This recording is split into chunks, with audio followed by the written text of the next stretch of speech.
কিছু অভাব অভিযোগের কথা। খলিফা সুলাইমান মৃত্যুর পূর্বে তাঁর বন্ধু গাসবা ইবন সাদ ইবন আশকে 20,000 দিনার দান করার জন্য লিখিত দানপত্র তৈরি করেছিলেন। কিন্তু টাকাটি গাসবার হাতে পৌঁছানোর আগেই খলিফা মৃত্যুবরণ করেন। পরবর্তীতে খলিফা উমর ইবন আব্দুল আইয়ো দায়িত্ব নিলেন। কয়েকদিনের মধ্যেই গাসবা তাঁর কাছে এসে বলল, হে খলিফা, সুলাইমান আমাকে 20,000 দিনার দান করার নির্দেশ দিয়েছিলেন। আপনি আমার বন্ধু, আশা করি আনন্দের সাথেই সেই দান কার্যকর করবেন। খলিফা সহাস্যে জিজ্ঞেস করলেন, কত টাকা? 20,000 দিনার। সংবাদ শুনে খলিফার চেহারা কঠোর হয়ে উঠল।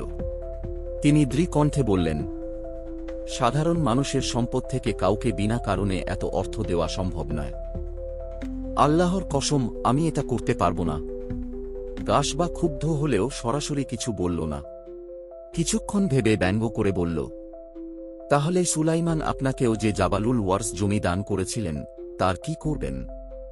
খলিফা হেসে জবাব দিলেন, সে বিষয়ে আমি খলিফা হবার সাথেই সিদ্ধান্ত নিয়েছি।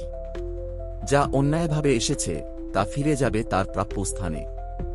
বলেই তিনি দলিলপত্র এনে সবার সামনে সেই দানপত্র টুকরো টুকরো করে ছিঁড়ে ফেললেন। গাসবা চুপচাপ সরে গেল। উমর ইবন আব্দুল আইয়ো ন্যায় প্রতিষ্ঠায় এতটাই দৃঢ় ছিলেন যে তাঁর শাসনামলে অন্যায়ভাবে প্রদত্ত সব ভাতা বন্ধ হয়ে গিয়েছিল, এমনকি তাঁর নিজের ফুফুর ভাতাও।